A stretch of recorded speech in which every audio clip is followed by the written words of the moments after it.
Kepala Kantor Wilayah Kementerian Agama atau Kemenak Sulawesi Selatan, Haji Ali Yafid, memuji Pondok Pesantren Tahfiz Al-Quran atau PPTQ Ilmul Yakin Tompo Bulu karena dinilai berhasil mencetak alumni yang berkontribusi dalam mencerdaskan kehidupan bangsa. Pujian tersebut disampaikan usai menghadiri acara Haflah Takhrik Tolabah PPTQ Ilmul Yakin keempat di Ballroom Hotel Maiko Makassar pada Senin 30 Juni 2025 siang.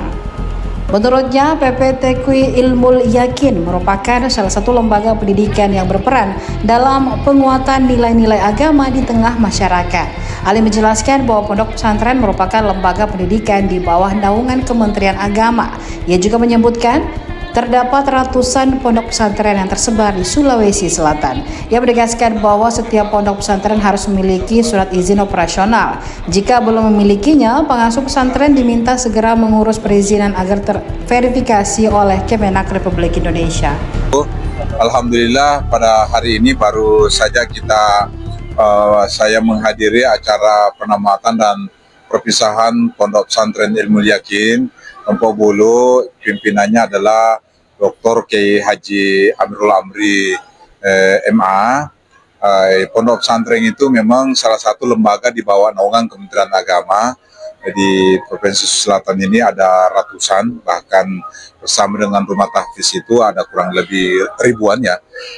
Nah ini pondok pesantren kita sebetulnya adalah pondok pesantren yang berizin ya. Harus ada izin operasionalnya, itu yang dibolehkan. Tapi ketika tidak ada izin operasionalnya harus diusahakan dan harus kita verifikasi. Alhamdulillah Ilmul Yakin ini adalah sudah melaksanakan proses pembelajaran di pesantren ini, dan ini sudah perpisahan atau penamatan yang keempat ya setahu saya. Dan alhamdulillah alumninya cukup luar biasa, cukup membantu pemerintah dalam melaksanakan mencerdaskan kehidupan bangsa. Dan salah satu juga perpanjangan tangan dari kantor wilayah program untuk mendapatkan pendidikan agama dan keagamaan bagi masyarakat. Dan ini yang dilakukan oleh pesantren Ilmul Yakin. Iya, pondok pesantren ini memang sudah diakui oleh pemerintah. Bahkan kan ini sudah ada undang-undangnya, Undang-Undang nomor 18 tahun 2019 kalau saya tidak salah, dan ini sudah resmi dan insya Allah tidak lama lagi mungkin Kementerian Agama mengusahakan supaya ada Dirjen Pondok Pesantren, dan ini menjadi lembaga pendidikan yang memang berada di bawah naungan Kementerian Agama. Download Tribun X sekarang, menghadirkan lokal menjadi Indonesia.